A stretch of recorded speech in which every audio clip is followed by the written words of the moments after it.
She finds somebody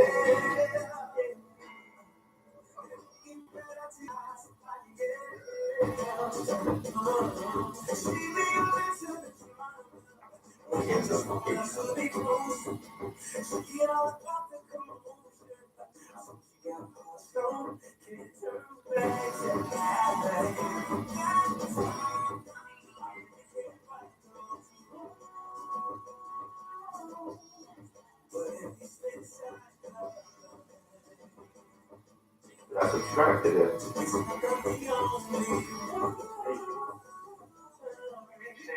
even though I know you're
You're going to get right into it.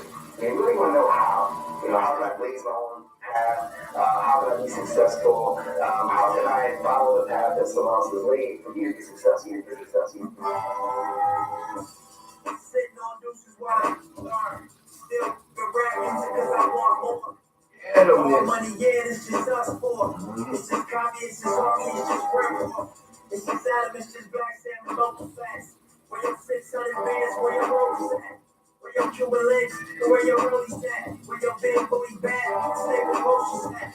Where you hustle, where you work for the What I did, I just pretty much set the show up. Yeah. That's all I just did. Use the restroom.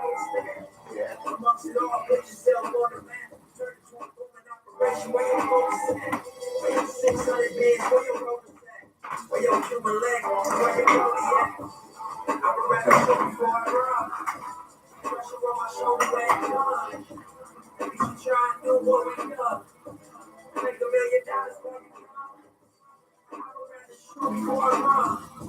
Pressure on my shoulder when it's done. We should try and do what we done. Make $1 million when we come. So if you can tell us how exactly and what Billy did to make your first $1 million. I can tell you, it's how I came up. Similar to coming out the grave, can't be acting like I'm trying to get saved, Get that nerve off your shoulders, step your game up. Can't be chasing, switch your ways up. Baby, get off your loose, you gotta stay up.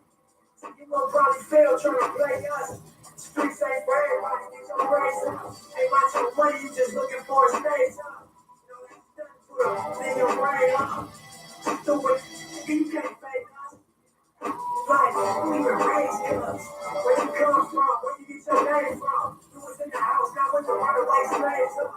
You was never in the spot when they raised up. You ain't really got it low.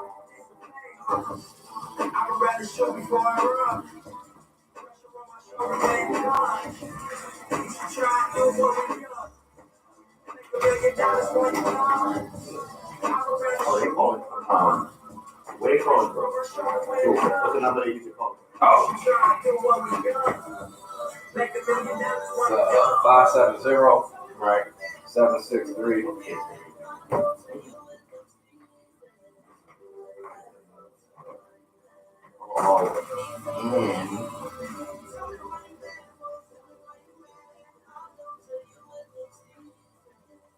The number? 570 763 9675. What's up, Mill?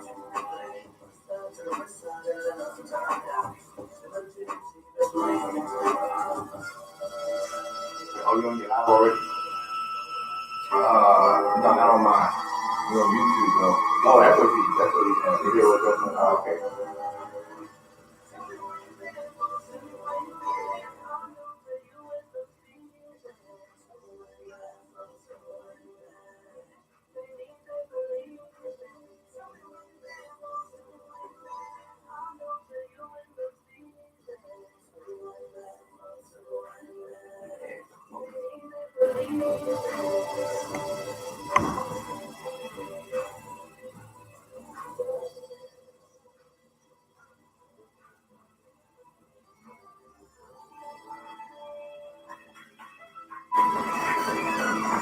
I'm tagging people, but I'm so this close to tagging my ex-wife. I'm like, no, not gonna do it.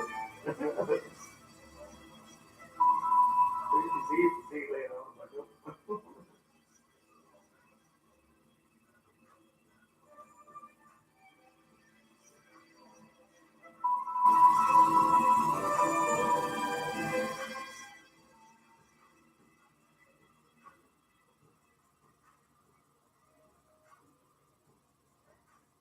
The views and opinions that are expressed on WMSKOnlineradio.com are those of the guests, hosts, and callers, and not necessarily those of this station, its management, hosts, or advertisers. The shows founded on WMSKOnlineradio.com can't promote any I'm lifestyle, gonna go live, but I'm gonna have my phone pointing religion, at you. political affiliation, or personal practice. These shows are for entertainment only. Thanks for listening. Right there, so that's right.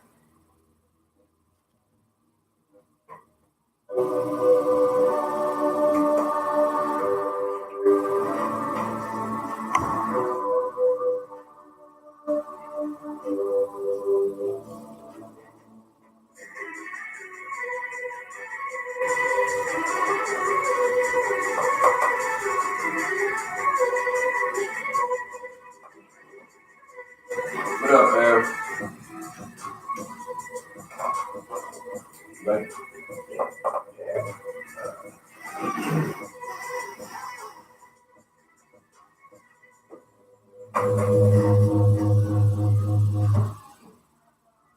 And that's how you know we're live. Welcome to the lounge at WMSKOnlineradio.com, home of the show, Underwood Morning Show. This is the last show of the season, so I decided to do something a little different. Bring in my amigo. You can introduce yourself, sir. Yep, Reagan Gotti. Just here, trying to discuss what we can discuss. We're gonna pop that cherry tonight, Reagan. Yep. We're gonna pop that cherry tonight. I want to say blessings to everybody out there that's listening. Ladies Not and here to gentlemen, offend nobody. he's holding back. We have an entrepreneur in front of us. I'm going to ask Mr. Reagan to please let everybody know, hey, what's up? Let everybody know what you do. All right. Well, we run Tree Spice FM. That's another online station alongside WMSK. We don't do that much talk shows, but we do a lot of Caribbean music, soca music, stuff like that. We have a lot of that, stuff we play. So, we have our own app downloaded on, the app stores, Google Play, iTunes, iOS platform, any on your platform. We're also on an Alexa app. You just gotta tell Alexa, say, hey, Alexa, enable Trinity Spice FM. Boom, start.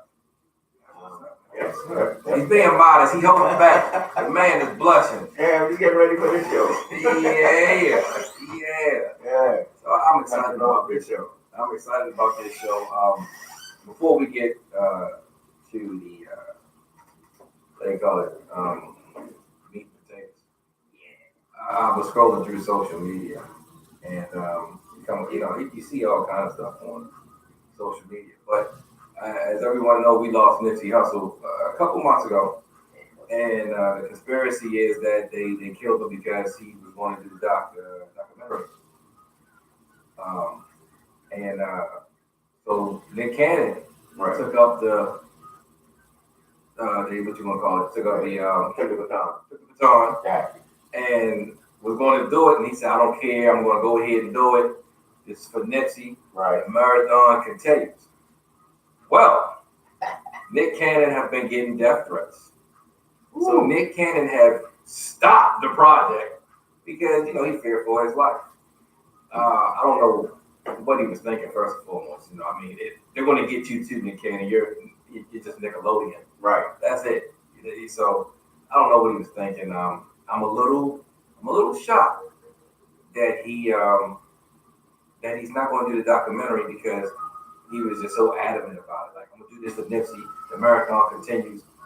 This is for Nipsey. We're going to go ahead and do it because we got to get out there, and now I don't care. But he cared. Well, who doesn't care? I think the fact that Nipsey passed, so it was good for this project, is one of those things where, it's real. And Nick's probably just, I don't want to say the man is scared, but he's looking out for his family. Whatnot. You know what I'm saying? I'm saying the man's scared. And I was trying to be political, but yeah. Right. It's one of those, you ain't trying to wild out. No, he's not. He ain't trying to go past the jokes. Nope. Oh, yeah. I think the project would be way too serious for him, but it would also put him on the map. You know what I mean? It would take his maturity to do a different level. Yeah. I think so, but it's still a good choice. That's what he did. I think in order for that doc to get done, you're going to have to enlist the help of some powerful people. Jay-Z, Oprah Winfrey, Tyler Perry, that's right. Spike Lee, some big names. Yeah. Nick Cannon, they'll probably shoot Nick Cannon in like Chuck E. Cheese, and they'll be like, I'm done, it's done. And I'm joking, but I'm serious. They're not going to go after Jay-Z, Oprah, Tyler Perry, Spike Lee.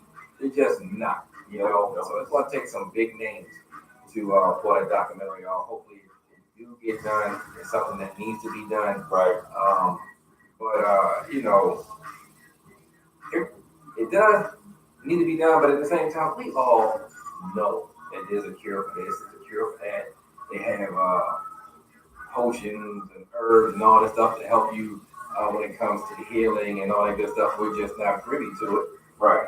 Or we don't have the money for it. So we already know, do the documentary or not, we already know that there is cures out there for all these awful diseases.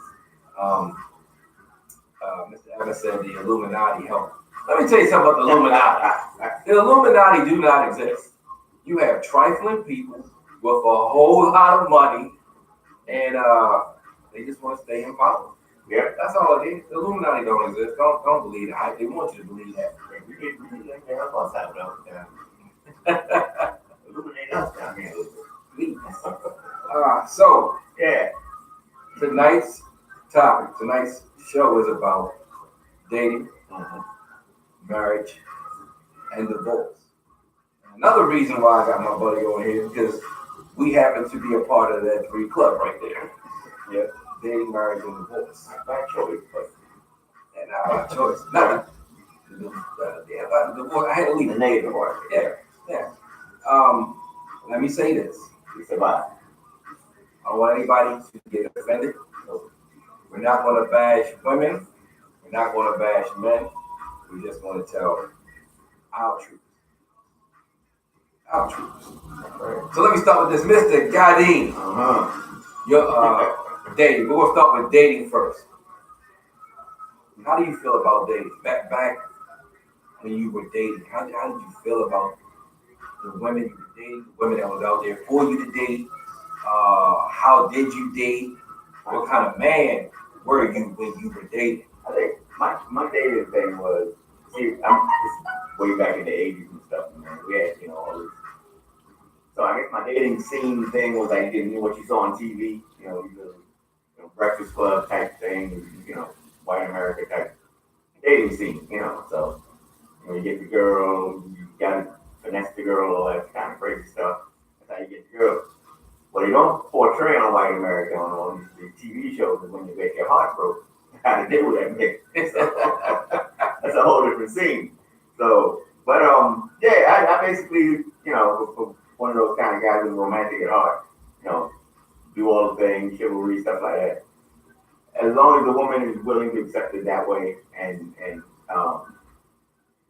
go along with it, or you'll even go back and forth with it, it's fine. It's cool with me. But I don't believe that a man should always be the one. I also, think women takes the lead a lot of times. A lot of women now are asking men, to get married, they propose and stuff like that. Not to say that it's taken away from men or men are not stepping up to the plate. Women are just asserting themselves. That's how I Hey. So, but you're right. You have a lot more women today taking charge. Right. And you have a lot more men that are comfortable. Back in the day, back when our pops were on the scene, on the prowl, right.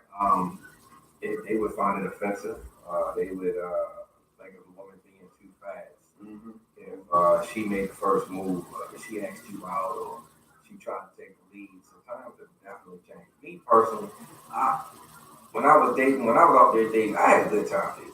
Right. Yeah, because that's exactly what dating was. It's supposed to be, right. To me, dating was dating.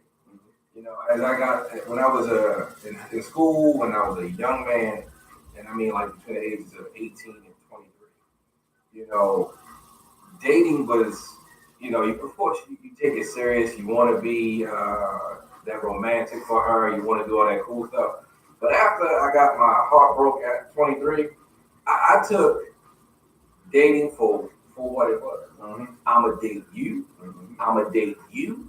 I'm going to date you and you and you. And that's how I'm dating. And I didn't lie to the ladies I was dating. Do you have a girlfriend? No, I don't have a girlfriend. Right. Are you seeing somebody? Yes, I am.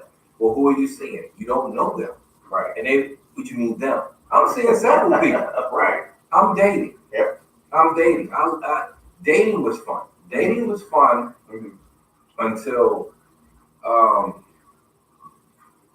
you have someone who want to ruin it for you. She already know her position. She know her place. Right. And she want to catch an attitude. She want to try to ruin dating for you. Can you be with me tonight? Right. I can't. Thursdays is your night. Fridays is somebody else's night. Yeah. So even though they know you're out, she's calling you, constantly calling. And that's when dating, it's just not fun. It's like, because like you said, women started to be more forward. Right. They started to, hey, this is what I want. They started to assert themselves. Mm-hmm.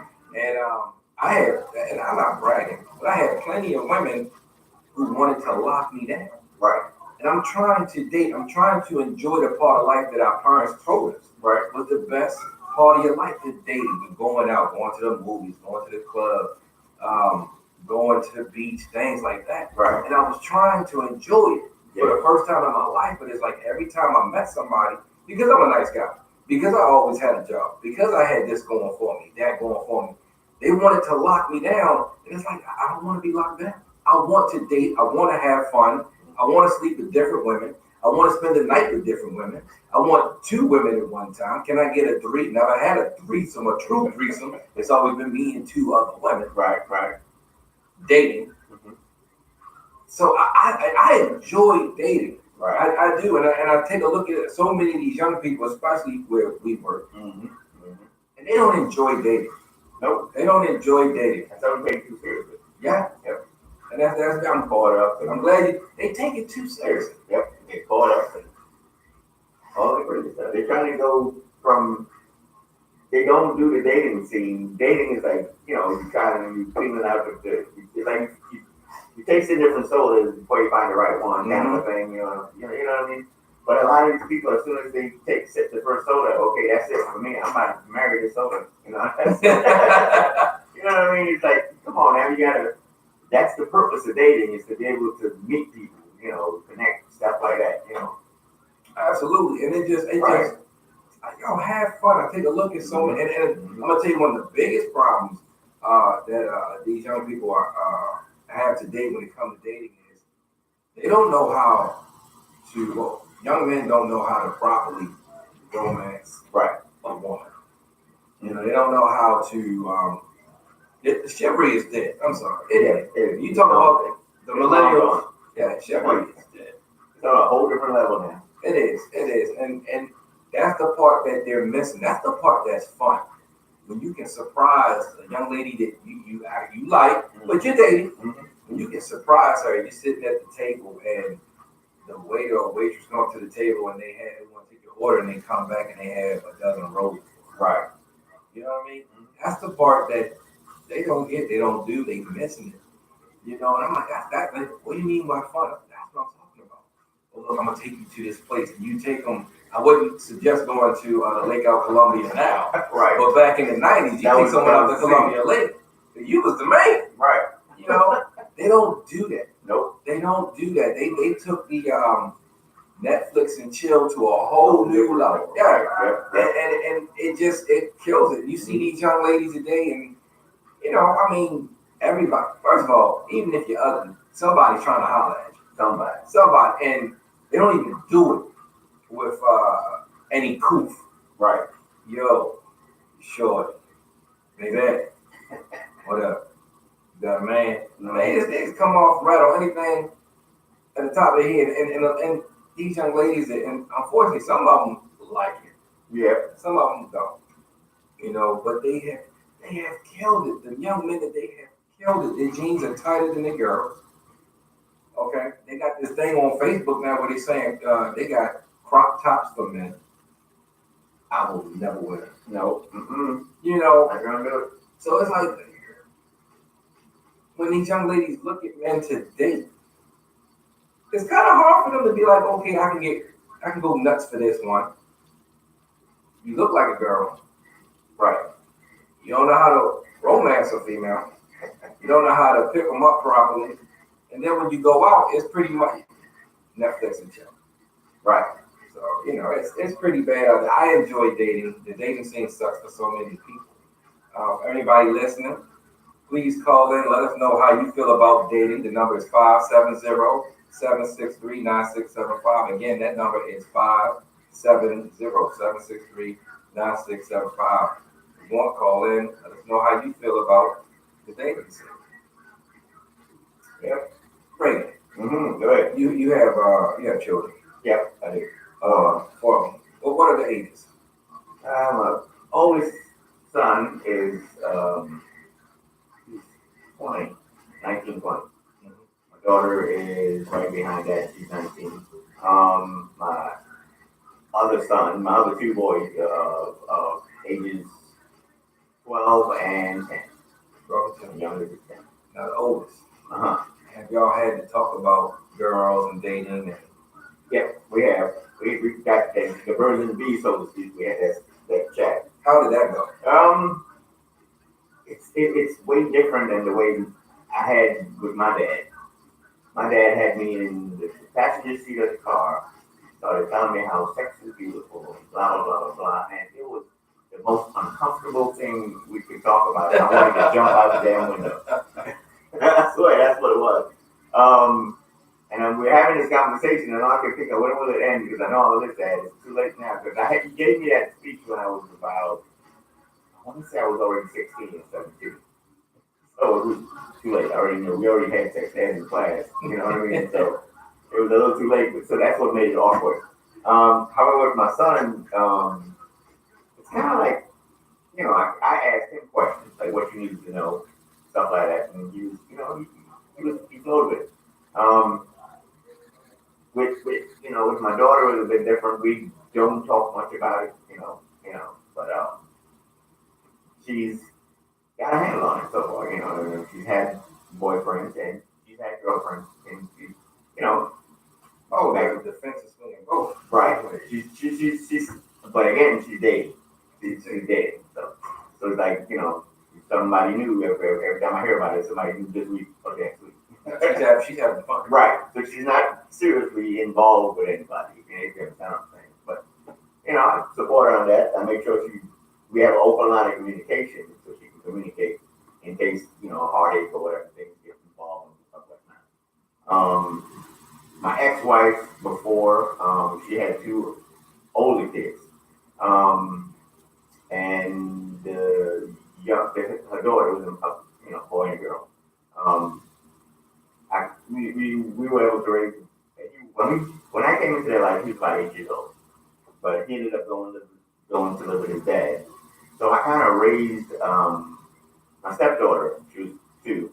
Kind of raised her, along with my ex-wife. We raised her, so I'm still kind of attached to her. We're still there, That's good. Yeah. So I'm still there. That's good. And we kind of we had a little gap, and now we kind of reconnected again. She has a daughter now. She's I think 22, 23, but she has a baby girl now.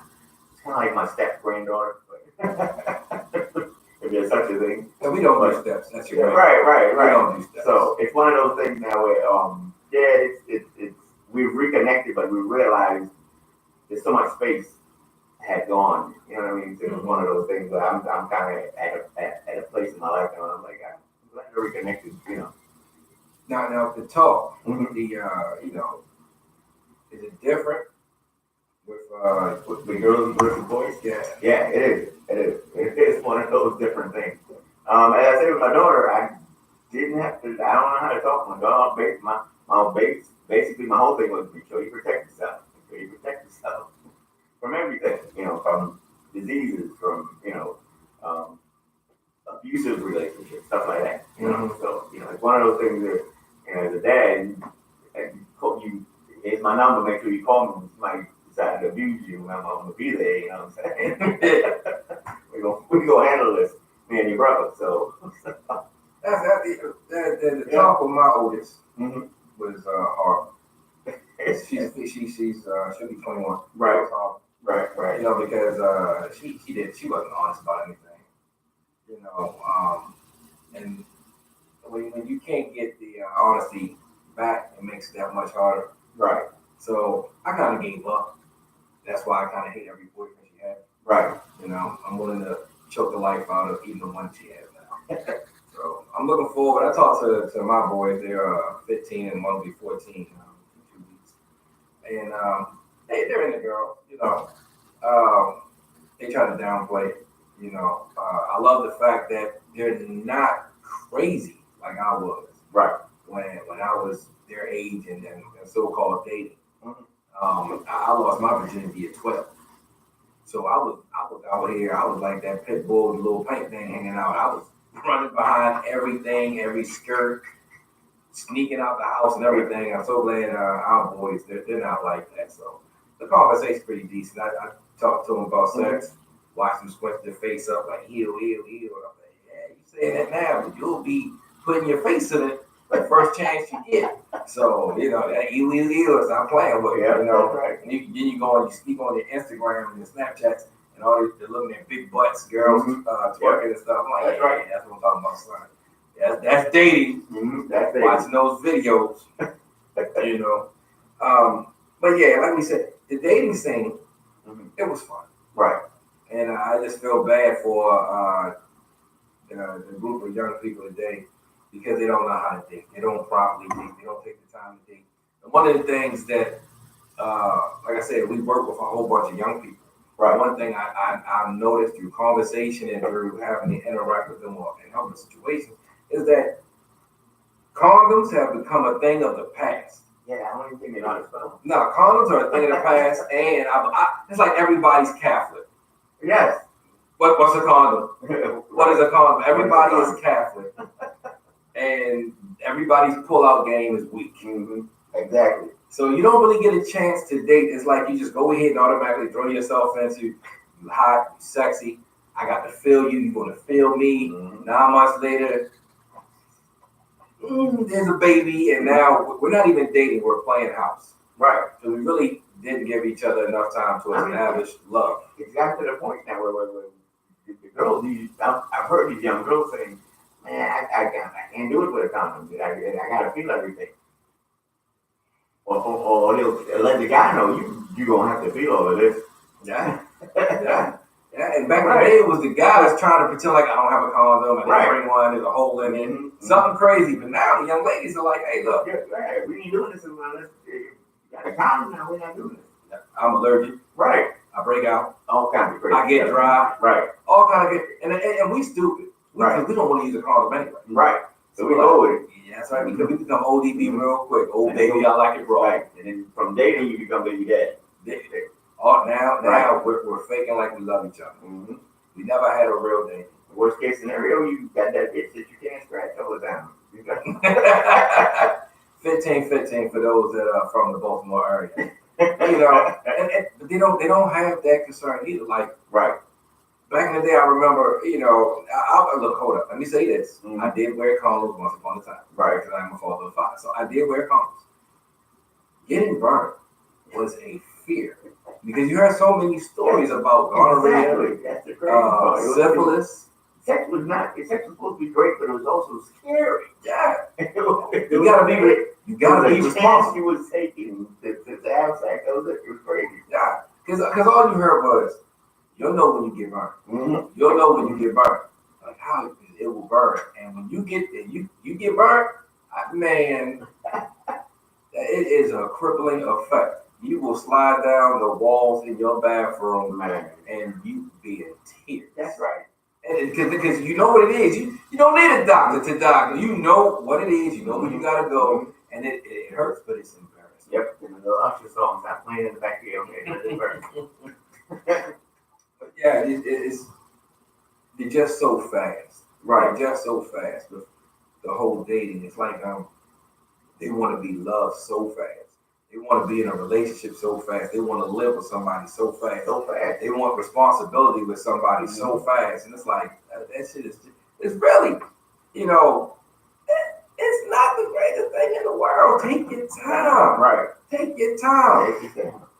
You know, I treated, and then before I met my wife, dating, this is how I dated.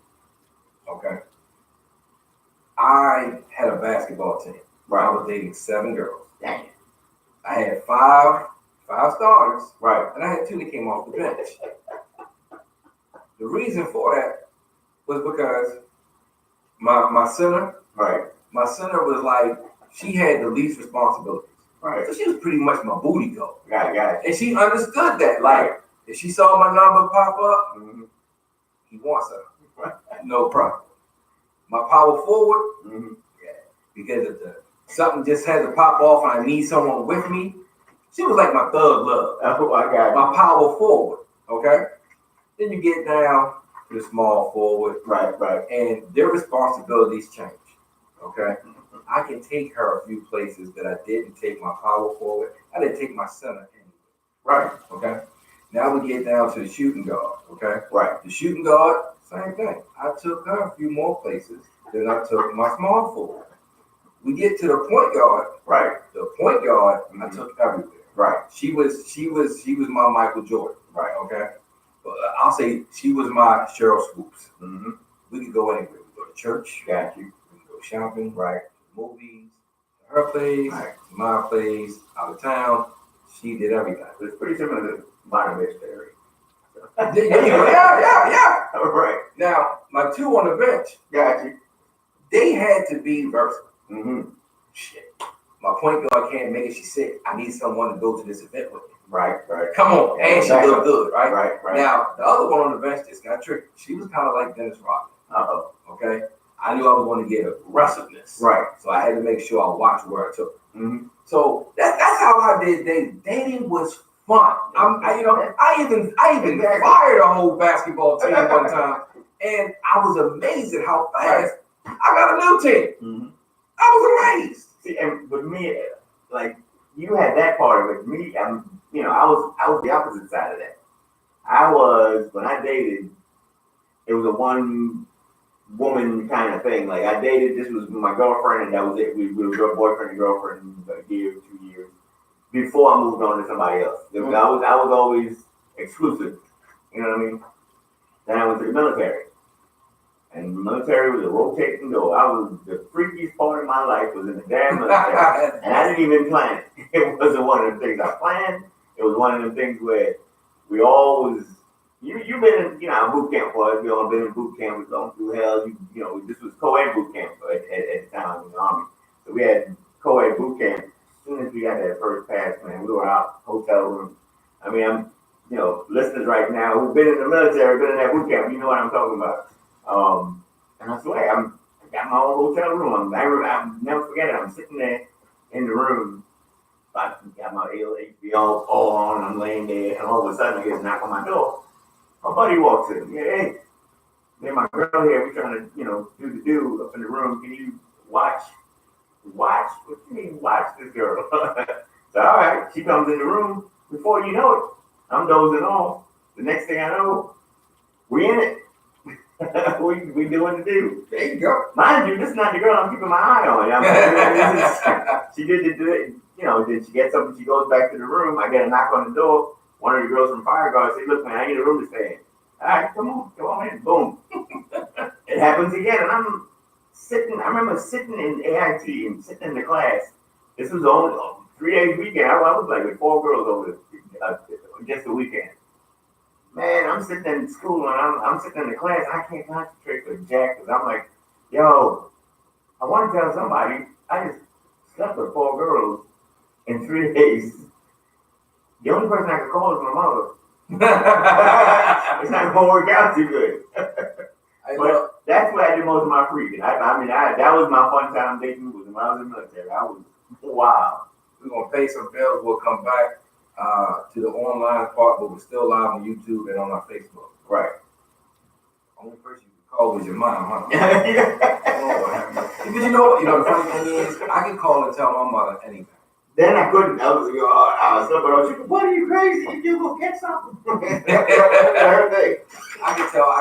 That's one thing. I couldn't tell my father everything. Right. Which was weird. I couldn't tell my father. The birds and bees talk I got from Pop. Yep. Was don't have sex. Yep. Your penis is gonna fall off. That's exactly. He said your dick. Yeah. Your dick is gonna fall off. They gonna fall out. He said, and then he went on to talk about why would you want to have sex with and some of these young girls out here, right? Because eventually, their vagina is gonna be worn out. They're gonna be ugly looking. They're gonna look like. I'm just looking at him like, because he's telling me all of this and forgetting that you've been married to mom for like years. So is mom's vagina ugly? What are you telling me? Are you telling me do not settle down with one woman? That's what I was getting like. Oh, you were telling me something. But you settled though. Yeah, you settled down. That's not with a woman and possibly an ugly vagina. Mm-hmm.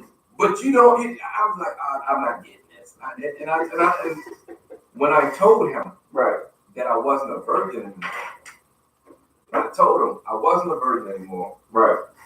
I thought that he was going to be like, my man, did you use a condom? Right. I didn't get that. He gave me that look like. You left the refrigerator door open, look. Like. I thought it was gonna be a father-son moment. I'm the oldest. I'm letting them know, hey, we're both having sex. Right. And he just, he heard me, and that was it. He didn't talk about it ever again. But then I came home with an older woman, and I was 16, she was 21. So I guess I didn't have to tell him I was having sex anymore. Right. I was probably having more sex than him at that point. So, yeah, man, I I enjoyed dating. Dating was a blast for me. Mm-hmm. Dating was everything. I look back on it and I realized just how much fun it was, but how much fun it was dating in my 20s. Right. Like I couldn't imagine dating today. Right. I would be so frustrated. I would, yeah, me too. I would be out of it. First of all, and this is no shot at anybody, but every woman seems to be gay. That's right. So, you know, I mean, and the crazy thing is, like I told somebody earlier, the crazy thing is, we knew there was gay people in the world. Mm-hmm. Okay? Now the world is gay. Right. You know, you don't know, like you approach a young, attractive woman today, and she shoots you down. Back in the day, she shot you down. You thought it was because your game wasn't good, your clothes wasn't sharp enough, maybe your tennis wasn't the tennis that she liked. I didn't have a haircut, maybe my breath was funky. Right. That's not the case anymore. She just don't like sausage. She don't like sausage. It makes you wonder, like, who gave her that bad experience? Yeah, they're like, damn. Like, now that's a challenge for me. And you know what? I'm gonna tell you, and this is crazy. This is crazy because I hear so many women say, "I'm gay. I don't do men." Right. Me, I've had sex with 3 gay women. Right. So I don't want to hear it. First of all, if you're gay and you're with another woman, she's using a fake penis to have sex with you. That's right. I got a real one. Mm-hmm. You know what I mean? Mm-hmm. I got a real one. So Right. I don't want to hear you won't have sex with a man. But I'm getting off topic. I ain't gonna go there. I ain't gonna go there I'm tonight. gonna hold him in show. I ain't gonna go there tonight. But yeah, dating just Just set seems him on for Pride weekend. dating just seems to be a little more difficult. Yeah. You know, and I like going out. I like spending money Right. on who I'm going out with. I don't worry about it. I want to have a good time. Right. Because the end goal for me that evening is to be in your pants. That's So right. I'm going to have a good time. I'm going to make sure you have a good time. Right. And then you're going to give me a good time. So I just can't imagine doing it now. It's just, they just don't look like they're having fun. I mean, they're having fun in their mind, but it's like you look at them, you see them, it's like, you guys really don't understand how much more fun you can be having. You If could be just right. slow Exactly. down. You know, go to, your first date, I don't know, go somewhere nice to eat, talk and take her home. Now, granted, I know everybody don't want to take a person home the first night you're trying to get something, but there's nothing wrong with building it up. There's nothing wrong with building it up, dating and doing it. I believe older people call it courting. Right. There's nothing wrong with that. What's up, G? There's nothing wrong with that, man. Nothing wrong with that. I would hate to date today. There's no way of God's green earth. If for whatever reason I got back in the playing field, I just couldn't do it. I would hate to do it. I think I would just, I don't know, masturbate. But there's a lot of that going on too. Yeah, a lot of people just afraid to date, so that's what they do. Yeah, it's safer to play with yourself, Right. Than to date in today's world. It's That's just, everybody on the Pornhub stuff. oh, here we go. Welcome back to the lounge of WMSKOnlineradio.com, home of the Cheryl Underwood Morning Show. Hey, our next topic, we're going to talk about marriage. Once again, this is something he and I can talk about because we've been dating, we've been married, and we have divorced these whores. So, we're going to talk about marriage. Anybody got anything to say about dating or, marriage? Call in 570-763-9675. 570-763-9675. Don't be shy. We can't see your face. People don't know it's you. You can say what you like. Ask what you like. It is all right. We also live on Facebook. You always hit us up. You type in them questions, comments. We appreciate all that. Absolutely. And you can watch us on YouTube. Just go to YouTube and type in The Lounge WMSK. And you can watch us live. You don't have to miss any of the segment. Again, this is the last show. So feel free to call in. Oh, man, that's Myrna. Hey, Myrna, how you doing? Thank you for letting Reagan come out and play tonight. And I'm going to tell you, I'm glad she popped up. One of the coolest things about this is I asked Dottie, could he come on the show? Mhm. And Reagan said, I got to talk to my wife first. And a lot of people may look at that like, oh, he a chump, he a punk. But that's the best way to do it. That's right. Let me check with my spouse, Mm-hmm. see how she feels, and I'll get back to you. And that's exactly what he did. Right. Except it didn't go like that. He said, she didn't say anything, so I guess I can't. Right. So I said, I guess I'll see you Thursday. Right. Because I told her and she just didn't answer. She said, oh, okay. That was it. And she said, no, yes, you can go, none of that. So it wasn't a permission thing. It was just like one of those, yeah, okay. So I guess that's what you're doing. So then she called me just before I'm getting dressed and she was like, well, you never told me what you was doing. I said, well, I'm heading to the show. All right, go ahead, do that. I was like, okay. Well, how long have you said Pam, right? Mm-hmm. How long you and Pam been married? We've been married since 2000, end of 2003. Damn! Yeah. That's a prison sentence. Dang, marriage. It's been a roller coaster, but we're good. We're good. You know, we work things. We're mature married people, so That's good. That's right. Wow, I say 2003. it's been a roller coaster, but we survived. I got divorced in 2003. But see, and I'm glad we're back when we're on top of the marriage. We survived because we committed. We made that we're gonna make this work. That's what it was. And it came down to both of us thinking that we have to make it work. So, I said I got divorced in 2003. Pam just said, how much is that? So I guess you would be kicking out some money for the divorce. Oh Lord. I mean, it cost about $5 trees. Dang.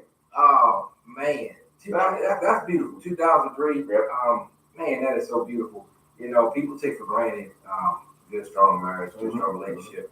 A lot of people don't understand just how much work it goes in There's a lot of work, but you gotta do it. the marriage. Just because you get married doesn't mean it's going to be all. A lot of people, and we're gonna get into that topic, but a lot of people just jump straight into divorce without having to really work it out. You know what I mean? Yeah. It takes work. It takes, like you said, it takes an established, an agreement, a commitment.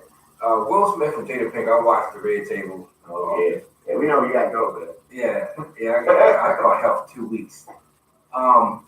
But you got to agree to. Hey, look, we're not giving up. Divorce is not an option. Right. And then one of the biggest things I think it is respect. Yes. You gotta respect each other. And when I say respect, I ain't talking about when you have your arguments. You want to argue, you want to say things. Right. Hopefully, you're not saying you're not cursing each other out. You are him after you'll be out. Right. Right. But respect meaning everybody's gonna make mistakes. Yeah. There's certain mistakes you shouldn't make. And then you see, there's another element that a lot of people miss when the kids are there. You start bringing kids in. Now you have to kind of lead by example.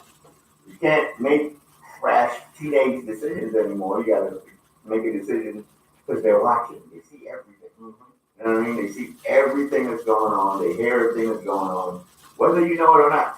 They see and hear everything. So you got to. It's one of the things they're there. They're the judge. They're the example. They're going to get that example from us as the parents. Absolutely. Yep. And I'm fortunate. Me and my wife, we've been together. It was 12 years in April. Right. July, it'll be 10 years. It'll be 10 years. And I sit back and I think about that. Like, man, she's put up with me for 12 years, and we've been married for going on 10 years. Right. And it's one of the things where did the time go? It goes by so fast. Right. But that's the signs of a good time. Because when something is miserable, it drags. Right. It drags. So I think about that. And I'm like, you know what? It can't be bad because time has flown by. And I'm truly appreciative of her and what we have, and being of this age. Right. I tried the whole marriage thing the first time. And me too. So I'm there with you. The military killed it. Yes, that's right. The military killed it. We'll talk about divorce in a few minutes. First marriage is based on VAT. Yeah. And get some more money. All right. Move out in time. But think about marriage, and I have a lot of friends, and actually Trey Lamonte, he and his wife have been married 18 and 19 years. And he was smart. He got married after he EAS. Right. Some people just don't take it serious enough. Like you got to realize, and I told my wife this before we got married. You know, everybody believed, no, everything. Why would things change? They're gonna stay the same. Negative. When we're dating, like I tell people, when I'm dating. Right. I'm dating. I know the difference between dating and being married. Right. What's the difference? The difference is we get into an argument. Right. And I say, to hell with this, I'm leaving. Right. As my spouse, you can throw that ace of spades down like, you're gonna stay here, we're gonna finish this. Mm-hmm. That's right. If I love and respect you and respect our union, Mm-hmm. I can't go anywhere. Nope. I have to stay and just deal with whatever it is we're dealing with. Right. That's the trump card. Boom. Mm-hmm. No, you're not going anywhere. You go back and forth about, I am leaving, but you're arguing that you're not leaving, you're leaving, but you're Right. still there. That's right. That's the trump card. But when you're not married, you can just leave out the door. It doesn't matter. Mm-hmm. You know, and I tell people, I said, there's a big difference, man. You just can't walk out. You just can't come home when you want to. Right. You know, it's a big difference. It's a respect that a lot of people do not possess. Right. You know, and it takes a lot of work. I know we have said it a couple times, but it takes a lot of work. And a lot of people today, they don't realize that. They think it's no, we're gonna stay friends. It's Well, I mean, we don't want to get it twisted. It's like it is a lot of work, but it's also a lot of satisfaction to get back from it. It is. It's like planting a garden. Right. It's one of those things. It's like yes, it's a lot of work. You don't scare nobody from getting married. I don't want to. Yeah, I don't know what to say that. Right. I ain't gonna- But it's a lot of work. It's a lot of work, but you get the satisfaction and the you can't put a price on what you get back from it sometimes. Absolutely. Companionship, all that stuff is just it's what it is, you know. Yeah, if nobody loves you in the world, your wife does and kids do. You know what I mean? That's that love. We all need that support. What you call it? What was the word I'm looking for? It's the support group. Yes, for yeah, lack of a better support. word. That support group. That's your support group. Yeah, they gonna love you no matter what. They, you know. And then when they leave, Exactly. you know you're messed up. Right. But yeah, you know, it's a beautiful thing. I wish more people did it. I feel bad for the individuals who have dated for so long, years have gone by, and they've been playing house for so long. You get to year 8, year 9, year 10. We don't need to get married. Right. We've already been doing everything that married people have been doing. Right. Negative. Nope. Negative. Trust and believe. The conversations and the way the two of you will view each other will change when you say those words and you get that piece of paper. And see, a lot of people, you know, when they go to the store, they go buy, you know, well, when they want to go buy a dog, they buy mutts. Right. So they don't get the proper paperwork for those mutts. Nope. Let me tell you something. It means a whole lot more when you get the right paperwork for that mutt. And I'm not calling spouses mutts, but I'm telling you now, when you have that piece of paperwork, that is a license that you are married. Right. You two are together. You just can't walk out on that. Nope. And it should mean something. It costs something, so it definitely should mean something. Right. It's just, and it shows the world that you are able and capable of agreeing and disagreeing, loving and fighting, right? And saying I'm sorry and moving on. Even if you don't quite solve the issue that you have, I'm talking about for the argument, you're not going to see eye to eye on things, Right. but to be able to move forward. You just say, the hell with it, we ain't going to agree on this, not this one. Right. The next day you move forward. Don't go to bed mad. Yes, that's always been saying. I'm going to be mad. Don't go to bed mad. Nope. I'm going to tell you now, for young men out here, I'm going to tell you now, do not go to bed mad and think you're going to satisfy yourself the way that you satisfied yourself back in the day. So you're going to jerk the hell out of that chicken. You're going to be raw around the ring of your penis. That's right. Oh my God. I know. But wow, 2003. That's a long time. Yeah. That's a long time. So were you? What line of work were you in when y'all met? When we met, I was still police. I used to be a police officer in the Virgin Islands Police Department. So that's interesting. So how did you take that? I mean, you know, you get married to a cop. Well, see, Okay, so this was a different dynamic. My wife now has been my sister's best friend since they were 5. How much older are they? 4 years old. You are Kelly. Yeah. But yeah, she was my wife was always, you know, my sister's best friend since they were 5. And so we kind of I knew her, you know, from growing up in different, you know, ages and stuff like that. And you know, I've always crushed on her for a while because it's my, you know, when she started getting older, I started crushing on her. Getting all what? When she started getting older, but she had moved to Started you know, developing. we were growing up in Trinidad. She was here basically in you know, living here in the States already. Okay. So she'd write, you know, back then we used to write letters, there was no emails and stuff like that. So she'd write letters and send cards to my sister and stuff.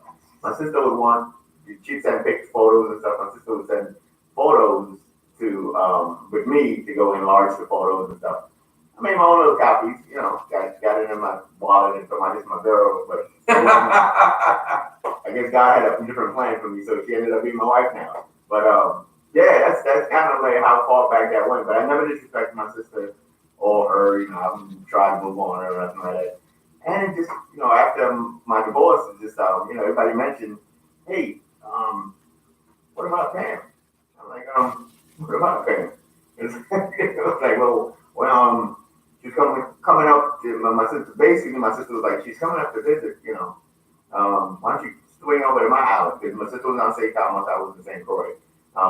Virgin Islands, and I was a cop. That's where I was a cop on the brief on St. Croix, that island. So, you know, cop. I was a single dad because I had my son from you know my last marriage. So my oldest son is with me, and I was like, my main concern, my main focus was my son. I was it, working on my son. I wasn't dating for a whole year and stuff like that. It was just dad. That was it. So you know, they brought me over there. They were come on for a vacation. I go over there for vacation. We're hitting it off, not knowing we were set up the whole damn time. So it was one of those things. But we're hitting it off and trying to keep it on the low, you know. But you know, it was a whole setup with my sister. So you know, they basically was like, you know, both of you need somebody. And I mean, it's a perfect fit. We fit perfect now, and that was kind of it. But me being a cop,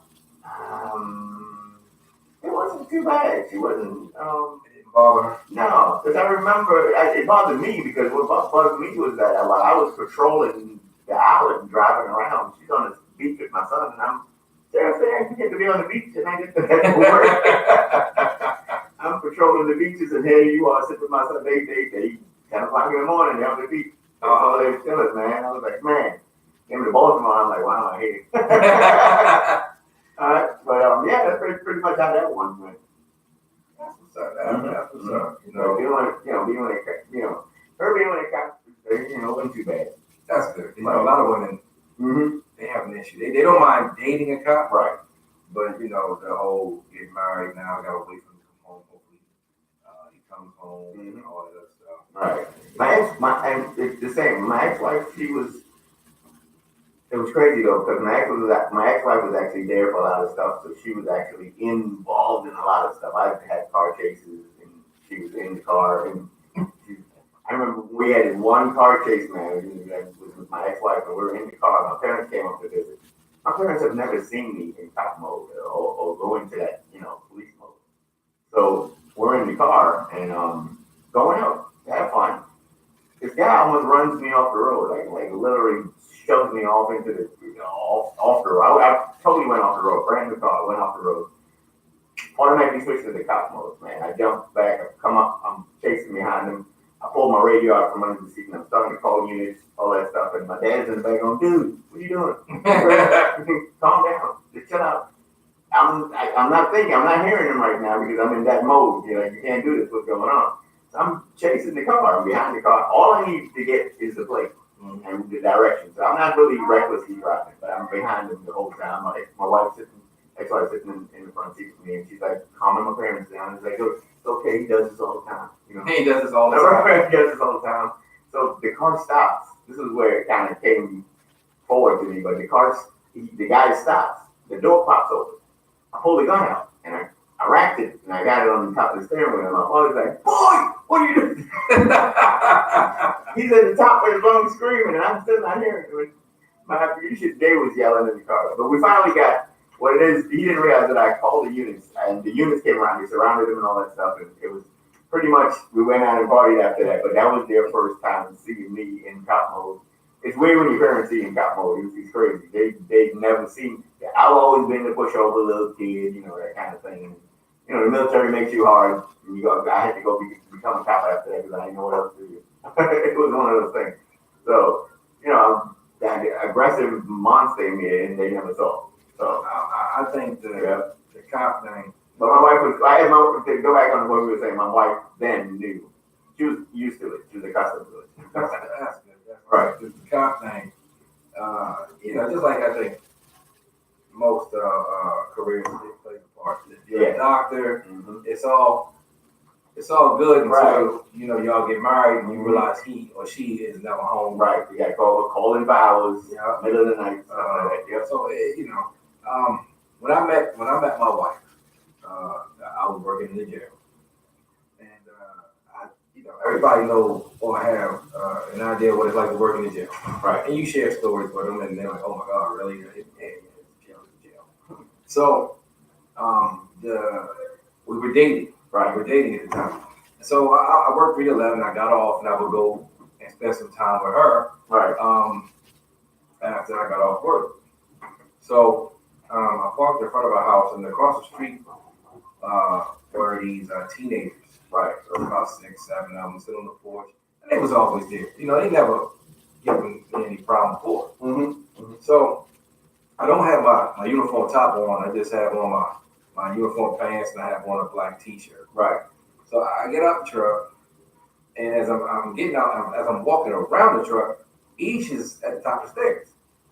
But I can hear the young boys talking about me, and it was freestyling, and I was a part of his freestyle. Right. And he turned the freestyle into me going to see his woman, and that's his woman, and then he called me some names I can't remember, but he was talking bad about me. Right. And I just like that, I went into CO mode. I stopped, I turned around, and I was walking across the street to him.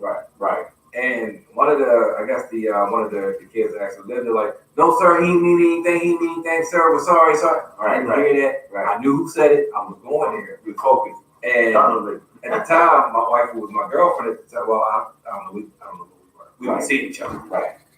She called my name, Mm-hmm. and I heard how she called it. Mm-hmm. And I was like I came out of my trance. Right. And I said, you know what? Let me just walk in here. Walked up to the steps, gave her a kiss. We went inside. We sat down on the couch, and the game is on. And I'm watching the TV. She's sitting next to me, and she's looking at me. Like I can see her. Oh, the periphery. Yeah, like looking at me. And I'm like, "What's up, right now? Okay." And she's like, "What was that? All I saw you just turn around." And she's like, "You was going to go up there, Yeah. What? Right. Yeah, he talking about me. I'm about to put my hands on him." He's about to wear it. Right. Yeah, and I later on that night when I went home, because my wife was being stingy, she wouldn't give me none the first couple of weeks we were dating. I went home, I thought about it. I said, "Dang, I gotta be a little bit more cautious when when I'm around her. She's not Right. She's not that type. Like I'm the wild, violent SOB. Right. You know what I mean? Right. I have no problem fighting, cussing you out, I'll pull you up, I'll do whatever. And my wife said she's a school teacher, kindergarten. Right. So it's just like It's two different extremes. yeah. So I had to bring it down some. And even with where we are now, Right. I try not to tell her so much of what goes on And the job. at the job. Right. Because So we go through a lot of stuff there too. and it's crazy because if people knew where we were at, they wouldn't believe it. No one believes what happens at the job. The crazy crap. It's the crazy stuff that go on. No one believes it. But yeah, unfortunately, sometimes relationships, they don't happen because of whatever the career path some people are in, and then you have those marriages where people just find a way to make it work. Right. You just hope and pray for the best every day, and hopefully he come home, she come home, or they can make time or whatever. And marriage is a beautiful thing. It should never be taken for granted. It's definitely something a lot of people should get to experience and have it fulfilled. Um, but wait, 21 is not the right age. I know there's some 21-year-olds out there that have been married and they've been together for 10 years. I get that. Both of you probably were losers. Nobody probably really wanted you. Okay? Right. But for all of us that were popular, getting married Right. at 21,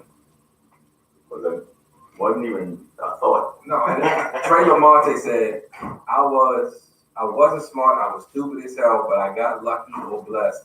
I married a God-sent angel who came from a long line of women who didn't believe in quitting. She is literally one of the millions. Mm-hmm. God has used her to save me from myself. Any other woman would have left my childish ass long ago. Amen, brother. 6 combat deployments and countless schools, and she stayed down. Mm-hmm. If ever left, she deserved more than we have. Wow. I hope you get something tonight for that one. It's like poetry. Yes. But he's right. Right. And I know him personally. Well said. Yeah. And he's right. If you do it right, Mm-hmm. if a man does it right, he will find that God sent woman. Mm-hmm. You know, I can't recall it at the top of my head, but when a man finds a wife, he finds a good. Right. It's in the Bible. It's in the Bible, right? You know, you can be atheist if you want, Right. but it's in the Bible. Yep. It's the best thing for anybody. You know, and I hope people find it one day. Those that haven't found it, and if you do have it, and you're going through some hard times, fight for each other. Fight for your love. Fight for your household. Fight for your family. And don't take it for granted. I said it before. Another thing about marriage is that it's perfect because you can show your children Right. something beautiful. Mm-hmm. Because even though Give them something to work for. even though they're children and they may not understand everything that y'all are going through or what's happening, as they get older, become adults themselves. And those experiences start coming up. It's like, well, the only way I know how to deal with it is the way mom and dad dealt with it. Exactly. Right. Exactly. I don't know what just happened on my Facebook. I just got an ad that popped up about abs. I guess it's telling me something. Time to go work out. Right. You know. But yeah, because I remember watching my parents. Yep. I remember watching my parents coming up, and I didn't always understand their arguments. I thought I did, Right. but I didn't, and I just remember like, Lord, I don't know. You know, Right. They stay arguing. They always they argue. As I got older, I realized, hey, your woman's going to argue. She's going to have something to say, and if you're the kind of man like my father was, he's going to say something back. That's right. But we always were together. What's up, Doris? Our holidays were the best. Right. Vacations were the best. I knew I was loved. I knew my father loved my mother. I knew my mother loved my father. Right. And we went through some hard times as far as family. Like we had deaths in the family. Right. My little brother passed away, and I just got to see, you know, how they kept me together, just kept me from falling apart, and they leaned on each other. So coming up, and I think that's why I got married so young. I wanted that security. Right. I just was too young for it. Mm-hmm. I was too young for all the responsibility. And then, you know, you're young, you got all this credit and all this other crazy stuff, and it just didn't work for me. I wasn't mature enough to handle it. Right. You know, and now at 40, almost 10 years married, 12 years together. Right. It's perfect. Mm-hmm. It's perfect. It's like the best mixed batch of red Kool-Aid. Yep, the Kool-Aid. You know, And they told him don't sing. so I mean, it's Kool-Aid, I understand what you're saying. It's like now it's like a well-oiled machine, but not a new machine, but an old machine, but it's working because it's worn into each other. You know what I'm saying? It's worn in and it fits, and that's what makes it perfect. Yeah. Right. It doesn't have no break. It's already broken in. It's broken in. Right. Can't imagine Right. trying to break something else. Something else. Right. You know, and it's beautiful. I tell you, and there's so many different levels to it. Like, I grew up in the church. She sort of grew up in the church. Right, But right, last October, we decided we made a conscious decision. We're going to do it. We're going to pick a church. right, We picked a church that I actually grew up in, right. and we got baptized. All right, The whole family, right. us and the kids, got baptized. Mm-hmm. And it just does something to you. Yeah. It changes you. And Right. I tell people, ain't no love like the love of God. And if Mhm. you have it in your marriage, you have it with the person you with, you bring it into your household, Right. it is 10 times more beautiful than anything. And that's what we've been talking. There's so much more to it. Mm-hmm. There's so much more to it. Levels. You know, you wonder how people could be married for 50, 60 years. Right. Man, it doesn't stop. You know, the growing, the love, the levels, it doesn't Yeah. stop. It's always something new. Yeah, It's always something. always. Right. You know, You find that one person you want to grow old with. It's different. it is. Yeah. It is. And How they say no? It hit different. it hit different. There you go. It hit different. It hit different, Right. but your penis doesn't work the same way it used to be in your 20s. that Viagra hit different. You know, so it's a beautiful thing, and I say it again. I hope, you know, 'cause I have friends who've been together for 10, 15 years, and they for whatever reason they chose not to get married, Right. and I mean, if that's what you choose to do, by all means, you know, hey, live your best life.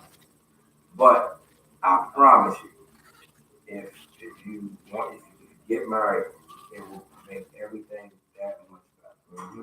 You know, we're not two lovesick fools on here. You tell the truth. They courteous. This man been married Twice. Let me tell you something. When you've been divorced Yes. and you are fortunate enough to get married again, what do you say? It hit differently. It hit different. It hit differently. And new marriage hit different. Yeah. So, you know, and I just do it. Just do it. Try it out. If it doesn't work, it ain't because you was together 15 years and decided to get married. Right. It's just you got married and realized this isn't the person I wanted to spend the rest of my life with. Exactly. Right. You know, and that's what we're going to be talking about next segment. Okay. So we're going to go ahead. We're going to pay some bills. What's up, Sean? We're going to pay some bills, and we're still live on YouTube and on Facebook. And we'll be back. Yes, it is, cousin. Marriage is hard work. What's up, Tony? Hey, what's up, Mark? What's going on? Pam, you still on there? Sean, we about to talk about divorce. The same shit you about to go through, my brother. So, hey, you get ready. Yeah, get ready, Sean. I want to know about divorce. Big name, you gotta stay up. You can't go to sleep now. Man, That way too rich. why? I don't know why divorce got to start with the letter D. I don't know. You know, D stands Yeah, I know. deaf, dumb, you know, Delinquent. destitute, you know. Desperate. There you go. There you go.